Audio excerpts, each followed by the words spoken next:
Hey guys, welcome to today's vlog. Yesterday I did like a track submit edition where you guys sent me your music and I give you feedback, and at one point I was talking about how copying can actually help you as a music producer. Got a lot of questions about that, so today's episode will be all about copying, how to get better by copying. Is copying something good or something really bad you shouldn't do? All of that coming up. First coffee and the intro. Turn it out, feel the high, feel it now, we're running. The rain isn't actually that bad, but it's the second day in a row with rain. And I got two new packages, they say like Jon Sine's AXSENS on it. So those are usually the ones that I didn't order, that companies sent me to review in my videos. There's more stuff, but I will actually save them for later. The next 2 days I will probably have to work on a remix, so I can't share my working process. It's actually the same remix as I already told you like last week. The label requested some stupid changes that I honestly don't really like doing, but now I have the option either make it into an original track, which is quite hard because I used a lot of vocals and sounds of the original track, or just try out their suggestions and see if I can find a compromise that they like, I like, and hopefully release it. Otherwise, all of the time that I spent making the remix is wasted, and there's nothing I hate more than just wasting time. So as I already said, a lot of people asked about like what I meant with the copying, and just first as a disclaimer, I don't mean you should like copy the chords, the melodies, and like one-to-one copy someone else's track. This can still be helpful if you're in a learning process, but you will never end up with a finished song that is worth releasing, because it's just a copy, and you couldn't, even if you wanted to release it, because you took someone else's melody. And someone asked if it's a problem if it sounds similar, and it's really not a problem. There are so many combinations of notes and melodies that usually you don't just copy someone else's melody except if you heard it. If it happens that you have like the same melody, you just have to hope that the other person doesn't find out, because they can sue you. I know there was like this big court case just in 2014, Robin Thicke versus Marvin Gaye, and it was just about the beginning, which was more like a rhythmical part. It was kind of close, and the court decided that they copied the feel, so you have to be really careful with this. By the way, if you're interested, I just found an article by the Rolling Stone magazine about 10 songs on trial, landmark music copyright cases. Quite interesting. If you want to check it out, it's down below in the description. I still think copying is super important to all forms of art. Usually someone starts, someone else copies it, changes it, adapts it, and then someone else comes, and this is kind of how humans evolve. That's how it goes in all industries. That's how we got from like a steam engine to an electronic one nowadays. And for me at least, when it comes to music and you are just working for yourself at home and you try to learn to produce electronic music, it's actually very important to listen to other people's tracks. Try to copy them. If you're into Kygo music, just take one of his tracks, drag it into your DAW, listen to it a couple of times, and then try to rebuild it. And maybe along the way where you try to get close to it, you will end up with something else that is maybe similar, maybe better, maybe just different, maybe something you like more. Or maybe you have 3 tracks that you get inspired by, and in one track you like how the drums are actually played, and one track you like how the chords are actually played, and one track you like how the vocals are, and you just combine this into something new. I think that's a great technique to get inspired, and a great technique to actually learn how these people are doing it. If you just open up your DAW and just try to start making something, you will be probably pretty lost, especially at the beginning. And learning to listening to other people's tracks as careful as possible is probably the best you can ever teach yourself as a music producer. Because if you learn to listen to another track and actually hear what they did, for example, if you listen to Future Bass and you immediately hear, okay, the side chaining is not on the beat, it's on 18th or 16 notes, that's why it sounds so fast and is wobbling that much more than other kinds of music. So whenever you want to make Future Bass, you already know how it's done, what they did, but you have to learn that it takes quite some while. Or you listen to another track and you can immediately hear what kind of reverb they used on a clap. This can inspire you to use the same kind of reverb on your claps.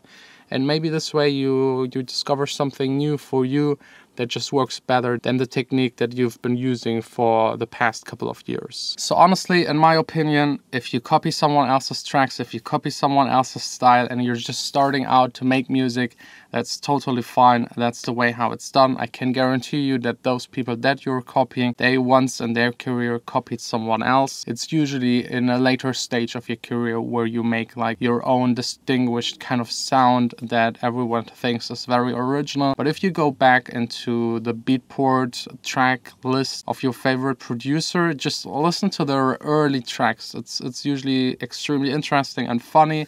Sometimes you will recognize that your tracks right now are better than their old tracks, so you know where you're standing. And you will hear that they copied other people at that time that were bigger than them. And you will hear that they changed their sound based on trends. And at one point they were lucky, they were early, or they made something that was a little bit new and kind of went with it and then just developed this into a huge career. And honestly, if someone just tells you that your song sounds like a copy of another song or of another style, just take it as a compliment because you got close enough to it that you get compared to it. And I think that's then the point where you learn most of the technical kind of stuff and you can start developing your own style. You can start getting inspired by different kinds of music and combining them, trying out crossover things. Just for example, the We Runnin' track that I made with Gavin is kind of progressive, old school progressive house from like 8 years ago where I started making music, and the drop is more like the modern kind of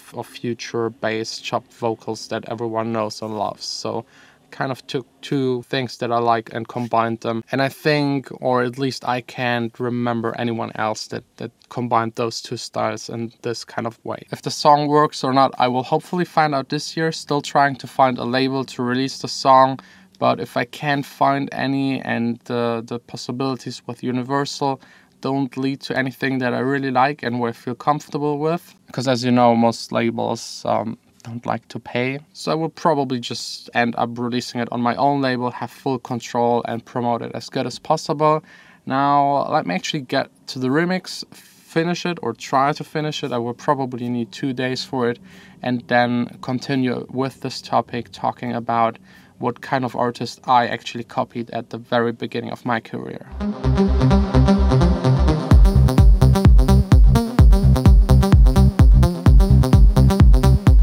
I'm so far done making music. The track that you just listened to in this little sequence of me working here is actually one of those tracks that I made like 6 years ago, and it's very much influenced by like the stuff that Eric Prydz was making back in the days.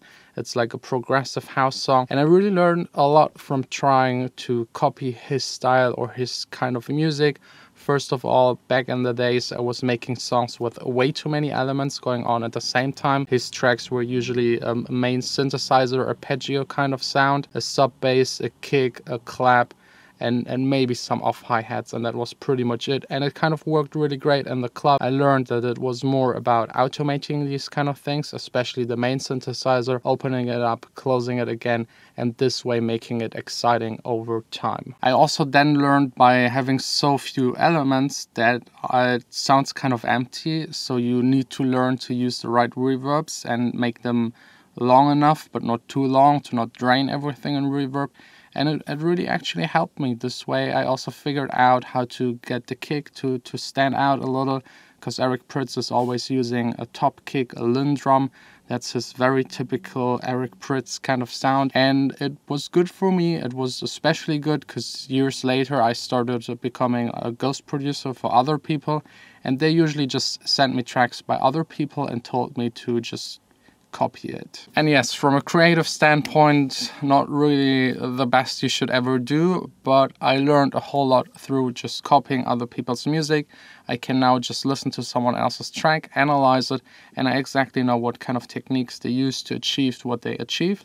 And I can pick parts of it and implement it into my music whenever I want. Or if I get stuck like mixing kick and bass, I just listen to a track where it really works and it's similar to my song, and then I usually get an idea how to solve the entire problem. That's already it for today. I have to hurry up. I don't want to walk back home in the dark. It's getting colder, less sunshine, and I absolutely hate it getting here in the dark, leaving in the dark. I need a little bit of sunshine at least. It's still raining, of course. And there is really just one thing about copying that I can advise you to not do, and that is whenever you copied someone else's style, to actually release it if it's really close, or to copy someone else's style just for pure hopes of success. Because usually if you copy, for example, I don't know, Robin Schulz's next big hit, the second you copied it and you got close to it and then released it, it's like usually half a year, maybe a year, and then you're just the idiot that copied something that was like a hit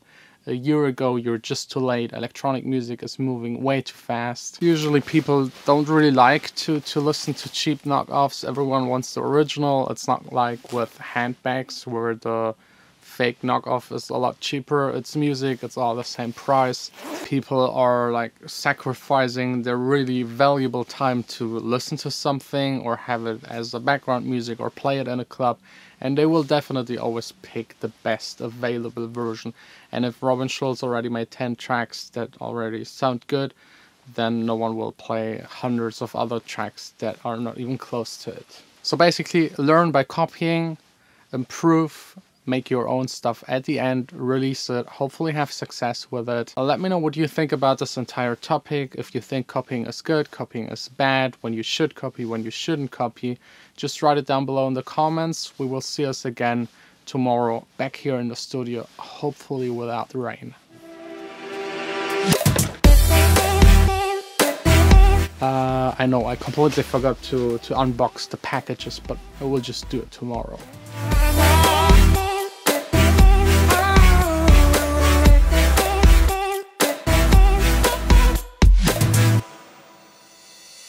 Run through the streets like we own the sea.